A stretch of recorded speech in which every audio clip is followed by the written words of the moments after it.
Hello বন্ধুরা, আজকের topic transformer কী জানবো প্রথমে না। ট্রান্সফরমার একটি স্ট্যাটিক ডিভাইস যার সাহায্যে ফ্রিকোয়েন্সি ঠিক রেখে বৈদ্যুতিক শক্তি এক সার্কিট থেকে অন্য সার্কিটে স্থানান্তর করা যায়।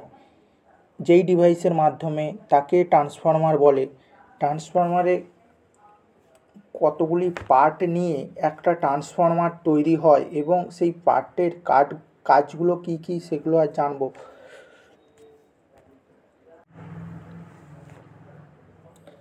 না। ট্রান্সফরমার একটা ট্যাঙ্ক নিয়ে গঠিত। Transformer tank, core, cooling tube,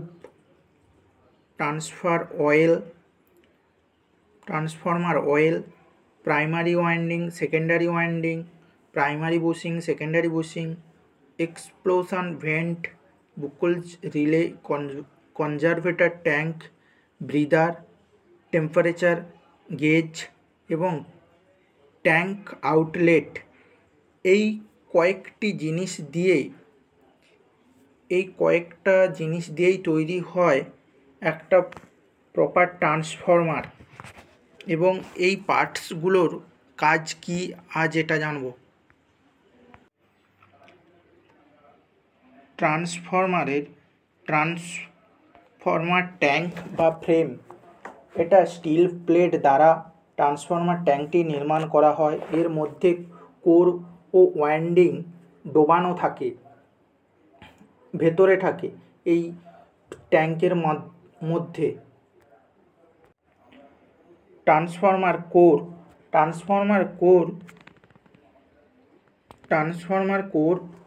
4 প্রকার। এটা উচ্চ গ্রেডেড সিলিকন স্টিল দ্বারা ল্যামিনেটেড করা হয়। ট্রান্সফরমার কোর তৈরি করা হয়ে থাকে। এর পুরুত্ব 0.33 মিলিমিটার। পাতলা ইনসুলেশন পেপার অথবা ভার্নিশ দ্বারা প্রত্যেকটি কোরকে পৃথক করা থাকে। এটি এডি কারেন্ট লস কমানোর জন্য এবং অল্টারনেটিং ম্যাগনেটিক ফ্লাক্স উৎপন্ন করার জন্য ল্যামিনেট করা হয়। এই কোরগুলো ল্যামিনেট করা হয় এডি কারেন্ট লস কমানোর জন্য। তাছাড়া ল্যামিনেটেড কোর 4% থেকে 5% হিস্টেরিসিস লসও কমায়। ল্যামিনেশন কোরকে বিভিন্ন আকার করে ট্রান্সফরমার তৈরি করা হয়। আমরা টাইপ দেখব। কোরের টাইপ 4 প্রকার: core type transformer, shell type transformer, berry type transformer এবং wound type transformer. Core type transformer যার ওয়াইন্ডিং কোরের বাইরে দিয়ে করা হয় তাকেই কোর টাইপ ট্রান্সফরমার বলে। এই ওয়াইন্ডিং সিঙ্গেল ফেজ ও 3 ফেজে ব্যবহার করা হয়ে থাকে। সেল টাইপ ট্রান্সফরমার যার ওয়াইন্ডিং কোরের ভেতর দিয়ে করা থাকে তাকে সেল টাইপ ট্রান্সফরমার বলে। এই ধরনের ওয়াইন্ডিংকে সেল টাইপ ট্রান্সফরমার বলে। এই ধরনের ট্রান্সফরমার অল্প ক্ষমতা সম্পন্ন হয়ে থাকে। বেরি টাইপ ট্রান্সফরমারের সেল টাইপ ট্রান্সফরমারের মতো কিছু, কিন্তু এই ধরনের ট্রান্সফরমারের প্রত্যেকটি ওয়াইন্ডিংয়ের 2 বা অধিক ম্যাগনেটিক পাথ আছে। এই ধরনের ট্রান্সফরমারের ব্যবহার খুব কম হয়। এটার ক্ষমতা খুব কম, অর্থাৎ পাওয়ার খুব কম। উন্ড টাইপ ট্রান্সফরমার, ইহার কোরগুলি রিবন টাইপ করা হয়ে থাকে। কোরের ওপর পেঁচিয়ে ওয়াইন্ডিং করা হয়। ইহাতে খরচ ও অপচয় কম হয় এবং অল্প রিলাক্ট্যান্স ও হিস্টেরিসিস লস কমানোর জন্য এই টাইপ ট্রান্সফরমার তৈরি করা হয়। ট্রান্সফরমারের ওয়াইন্ডিং প্রধানত 2 প্রকার হয়: 1 সিলিন্ড্রিক্যাল বা কনসেন্ট্রিক ওয়াইন্ডিং, 2 স্যান্ডউইচ ওয়াইন্ডিং বা ইন্টারলিভড ওয়াইন্ডিং। আধুনিক ট্রান্সফরমার সিলিন্ড্রিক্যাল ওয়াইন্ডিং ব্যবহার করা হয়ে থাকে।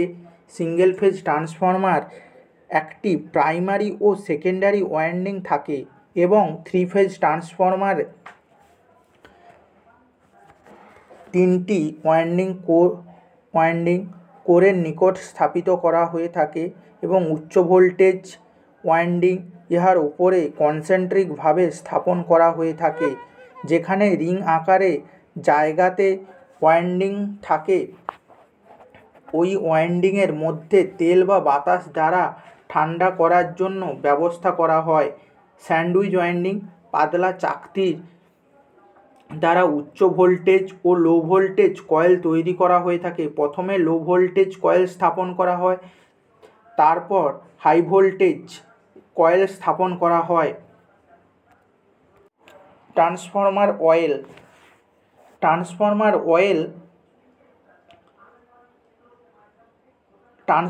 অংশ হিসেবে বিবেচনা করা হয়।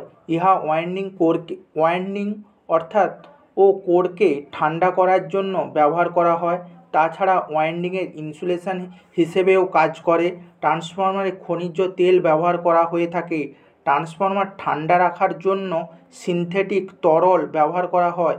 বিভিন্ন ট্রেডের নাম আছে, যেমন অ্যাসকারেলস এবং পাইরানল এবং সিলিকন ইত্যাদি।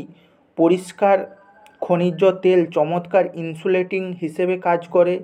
এছাড়া বাষ্পরাকেরে উড়ে যাওয়ার ক্ষতির হাত থেকে রক্ষা করে, কিন্তু ইহা দহনশীল এবং হাইগ্রোস্কোপিক তরল পদার্থ।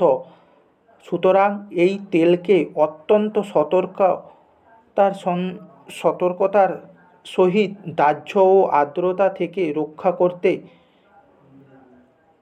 ব্যবহার করা হয়। কিন্তু সিনথেটিক তরল পদার্থে সহজে আগুন ধরতে পারে না। সুতরাং এই ধরনের সিনথেটিক তরল পদার্থ এবং খনিজ তেল এর পরিবর্তে নিম্নলিখিত জায়গায় ব্যবহার করা হয়।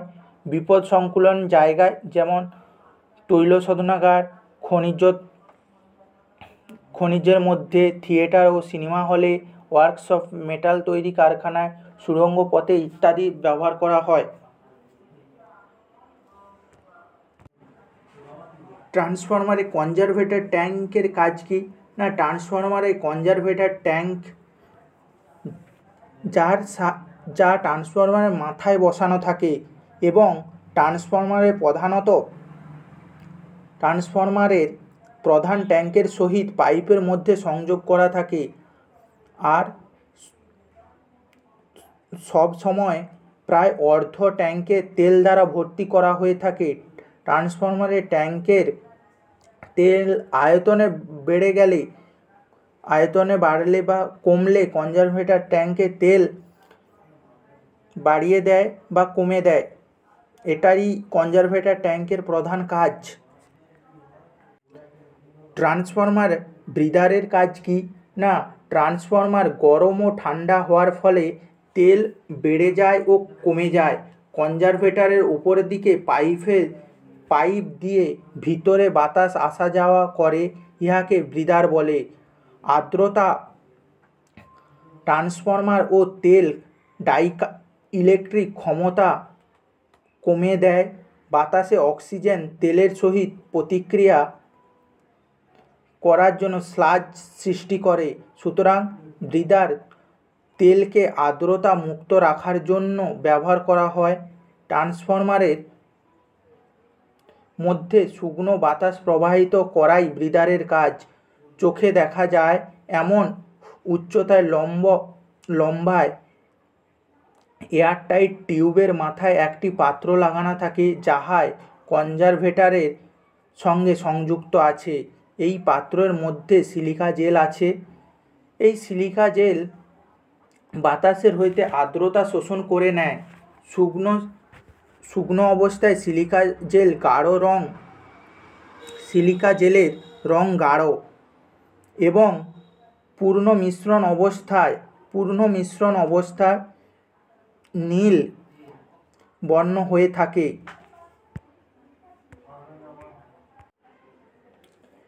এক্সপ্যানশন ভেন্ট কি না? এক্সপ্যানশন ভেন্টের কাজ ট্রান্সফরমার মাথার ওপরে বড় ডায়ামিটারে একটি পাইপ দ্বারা ট্যাঙ্কের সহিত সংযুক্ত করা থাকে। এই পাইপের মধ্যে পৃথককারী ঝিল্লি থাকে। এই পৃথককারী ঝিল্লি ওয়াইন্ডিংয়ের বড় ধরনের ত্রুটির জন্য ট্যাঙ্কের মধ্যে গ্যাস উৎপন্ন হলে তা সহজে বাইরে প্রবাহিত করার কাজে ব্যবহার করা হয়ে থাকে। যদি গ্যাস বাইরে প্রবাহিত হতে না পারে তাহলে ট্যাঙ্কে বিস্ফোরণ ঘটবে। সুতরাং এটা নিরাপত্তা ভালভ হিসেবে কাজ করে আমাদের ট্রান্সফরমারের। বুকলজ রিলের কাজ কি? এটা একটা নিয়ন্ত্রণকারী ডিভাইস বা সেফটি ডিভাইস যে ট্রান্সফরমারের ওয়াইন্ডিংয়ে তেল দ্বারা নিমজ্জিত করা হয় সেই ট্রান্সফরমারে বুকলজ রিলে ব্যবহার করা হয়ে থাকে। ইহা ট্রান্সফরমারের ট্যাঙ্কে ও কনজারভেটরের মধ্যে বসানো থাকে। ট্যাঙ্কের মধ্যে জমায়িত গ্যাস বের করে দেওয়ার জন্য এটা ব্যবহার করা হয়ে থাকে। ট্যাঙ্কের মধ্যে নিম্নলিখিত কারণে গ্যাস উৎপন্ন হয়, যেমন শর্ট সার্কিটে ল্যামিনেশন হয়ে, অথবা অতিরিক্ত লোডের জন্য ট্রান্সফরমার অতিরিক্ত গরম হয়ে যায়, বা লুজ কন্ট্যাক্টের জন্য ত্রুটিপূর্ণ সংযোগ, আর্থ ত্রুটি, বুশ পাংচার এবং অভ্যন্তরীণ শর্ট সার্কিটের জন্য গ্যাস উৎপন্ন হয়ে থাকে। এটা আমাদের সেফটি ডিভাইস হিসেবে কাজ করে বুকলজ রিলে। ট্রান্সফরমার রেডিয়েটার কাজ কি? অতি তাড়াতাড়ি ট্রান্সফরমার তেলকে ঠান্ডা করার জন্য ব্যবহার করা হয়ে থাকে। ট্রান্সফরমারের গায়ে অনেকগুলো টিউবের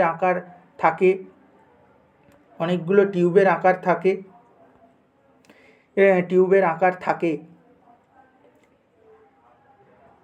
যার মধ্য দিয়ে তেল সহজে পরিভ্রমণ করে, অর্থাৎ রিসার্কুলেশন হয়। এই টিউবটির বাতাসের সংস্পর্শে থাকে কোনো অসুবিধা ছাড়াই সহজে তেলটা ঠান্ডা হয়ে যায়। এটাই রেডিয়েটারের কাজ। এবারে দেখব ট্রান্সফরমারে ব্যবহৃত থার্মোমিটার, অর্থাৎ ওটিআই, ডব্লিউটিআই। ওটিআই এর full form oil temperature indicator এবং ডব্লিউটিআই এর full form winding temperature indicator.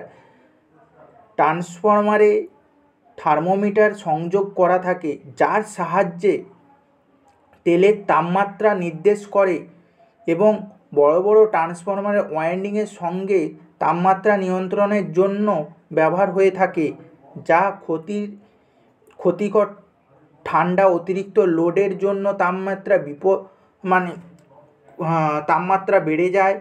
বেড়ে একটা সার্টেন টেম্পারেচার অতিক্রম করে গেলে অ্যালার্ম বেজে উঠবে। সেই জন্য এই ওটিআই এবং ডব্লিউটিআই ব্যবহার করা হয়। এই তাপমাত্রা 105 ডিগ্রির বেশি অতিক্রম করা উচিত নয়, ফলে আমাদের ইনসুলেশন ড্যামেজ হয়ে যাবে। ইনসুলেশন ড্যামেজ হয়ে গেলে কি হবে না, একটা শর্ট সার্কিটের সম্ভাবনা থাকবে। এটাই কাজ ট্রান্সফরমারের থার্মোমিটারের। এবার দেখব ট্রান্সফরমারের বুশিংয়ের কাজ। ওয়াইন্ডিংয়ের টার্মিনাল বুশিংয়ের মাধ্যমে বাইরে আনা হয়। ট্রান্সফরমারের টার্মিনাল অবশ্যই যথোচিত দূরত্বের ট্যাঙ্ক থেকে যথোচিত দূরে ইনসুলেশনের পর পরস্পরের মধ্যে বুশিং বসানো উচিত। বুশগুলি লম্বা এবং চীনামাটির তৈরি ছিদ্রযুক্ত ইনসুলেটর, যার সাহায্যে ট্রান্সফরমারের ট্যাঙ্কে মাথায় বসানো থাকে। ইনসুলেশন টাইপ পেপার, অর্থাৎ তেল ভর্তি বুশিং ব্যবহার করা হয়ে থাকে। 33 কেভি পর্যন্ত চীনামাটির অর্থাৎ পোর্সেলিনের বুশিং ব্যবহার করা হয় ও পেপার তৈল ছাড়াই ব্যবহার হয়ে থাকে। Tap changer. এরপরে দেখব আমাদের ট্যাপ চেঞ্জার কি না, আমাদের বিভিন্ন গ্রাহকের বিভিন্ন লোড হয়, কারণ ট্রান্সফরমার সেকেন্ডারি ভোল্টেজ কন্ট্রোল করা হয়। ট্রান্সফরমারে টার্ন অনুপাতের সুইচের মাধ্যমে সামান্য পরিবর্তন করে সেকেন্ডারি ভোল্টেজ পরিবর্তন করা হয়, তাহাকেই ট্যাপ চেঞ্জার বলা হয়। ট্যাপ চেঞ্জার দুই প্রকার হয়, এক offload tap changer, onload tap changer. Offload tap changer এবং অনলোড ট্যাপ চেঞ্জারগুলো কী কী না, যখন লোড অফ অবস্থায় থাকে হাতের সাহায্যে অফলোড ট্যাপ চেঞ্জার পরিচালনা করে ভোল্টেজ কন্ট্রোল করা হয়, কিন্তু ট্রান্সফরমার লোড অবস্থায় লোড চেঞ্জার দ্বারা ম্যানুয়ালিভাবে ম্যানুয়ালি অথবা অটোমেটিক অর্থাৎ স্বয়ংক্রিয়ভাবে পরিচালনা করা হয়। একে ভোল্টেজ পরিবর্তন করা হয়, একে অনলোড ট্যাপ চেঞ্জার বলে। এরপর আসবো ট্রান্সফরমার অয়েল লেভেল ইন্ডিকেটারের কাজ। না, ইহা কনজারভেটরের সহিত স্থাপন করা হয়, উপরে হোল দ্বারা পরিপূর্ণ করা হয়, যার সাহায্যে ক্যাপ লাগানো আটকানো থাকে। এর সাহায্যে বোঝা যায় যে আমাদের কনজারভেটর কতটা পরিমাণ তেল আছে, তার পরিমাণ জানা যায়। এবারে আমরা জানব যে ট্রান্সফরমারে ড্রেন কক কী না, ট্রান্সফরমার তেল রিফাইন অর্থাৎ তেল অনেক দিন হয়ে গেছে বের করার জন্য বা আমাদের ওয়াইন্ডিং বের করানোর জন্য আমাদের ট্রান্সফরমারে ড্রেন কক ব্যবহার করা হয়। অর্থাৎ টেস্ট করার পরই ড্রেন ককের মাধ্যমে বের করা হয়। রোলার ট্রান্সফরমার ট্যাঙ্কের নিচে বসানো থাকে। এই রোলারের সাহায্যে ট্রান্সফরমারকে এক স্থান থেকে অন্য স্থানে নিয়ে যাওয়া যায়।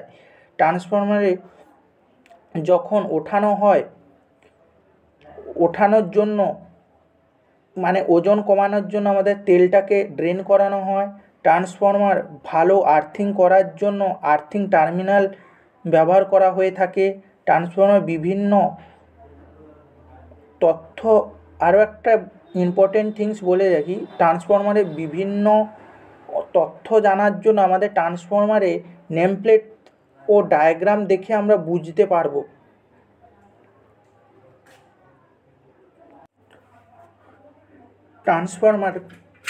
ট্রান্সফরমার কুলিং প্রসেস অর্থাৎ ট্রান্সফরমার ঠান্ডাকরণ পদ্ধতি। ট্রান্সফরমারের কোর ও ওয়াইন্ডিংয়ে কপার ও আয়রন লসের জন্য গরম হয়ে থাকে। যদি ট্রান্সফরমার তাপমাত্রা কমানো না যায় তাহলে ট্রান্সফরমার ইনসুলেশন নষ্ট হবে। ট্রান্সফরমারে যদি উচ্চ তাপমাত্রায় কাজ করতে থাকে তাহলে আউটপুট কম হবে, ট্রান্সফরমারের আউটপুট কম হবে। অর্থাৎ বিভিন্ন উপায়ে আমরা ট্রান্সফরমার ঠান্ডা করি, তার মধ্যে এয়ার কুলিং, অয়েল কুলিং এবং ওয়াটার কুলিংয়ের মাধ্যমে আমরা ট্রান্সফরমার ঠান্ডা করি। এয়ার কুলিং সাধারণত 5 kVA পর্যন্ত ট্রান্সফরমারে এয়ার দ্বারা ঠান্ডা করা হয়ে থাকে। অয়েল কুলিং প্রায় সব ট্রান্সফরমার অয়েল দ্বারা ঠান্ডা করা হয়। ট্রান্সফরমারের কোর ও ওয়াইন্ডিংয়ের তাপমাত্রা বৃদ্ধির ফলে তেলের বিস্তার বৃদ্ধি হয়। এর ফলে কী হয় না, কনভেকশন কারেন্ট স্থাপন হয়ে থাকে। তেল যখন ওয়াইন্ডিং এবং কোরের সংস্পর্শে আসবে তখন গরম হয়ে তেলের ঘনত্ব কমে যাবে। উল্লেখিত এই বিক্রিয়া কমানোর জন্য তেলকে কুলার হিসেবে ব্যবহার করা হয়। রেডিয়েটর টিউব সাধারণত তেল পরিভ্রমণ করার জন্য, যার সাহায্যে তেলকে ঠান্ডা করা হয়। এই ধরনের ট্রান্সফরমার কুলিং টিউবের মাধ্যমে তেল পরিভ্রমণ করে এবং ট্রান্সফরমার ঠান্ডা রাখে। বড় বড় ট্রান্সফরমারের ক্ষেত্রে পাম্পের সাহায্যে রেডিয়েটরের তেল পরিভ্রমণ করে এবং ফ্যানের বাতাস দিয়েও প্রবাহিত করা হয় ট্রান্সফরমারকে ঠান্ডা রাখার জন্য। এটা সাধারণত 20 kV থেকে 500 kVA এইসব ট্রান্সফরমার ব্যবহার করা হয়। এবং ওয়াটার কুলিং ট্রান্সফরমার কুলিং কীভাবে কাজ করে না, ট্রান্সফরমারের কোর ও ওয়াইন্ডিংয়ে তেলের মধ্যে ডোবানো থাকে। পানি জলের পাইপলাইনগুলো ট্রান্সফরমারের ট্যাঙ্কের সঙ্গে সংযোগে লাগানো থাকে, যার মধ্য দিয়ে পাম্পের সাহায্যে ঠান্ডা জল পরিভ্রমণ করে এবং পাইপের ঠান্ডা করার ফলে গরম তেল ঠান্ডা জলের সংস্পর্শে তেল ঠান্ডা হতে থাকে। এইভাবে ট্রান্সফরমারকে ঠান্ডা রাখা হয়।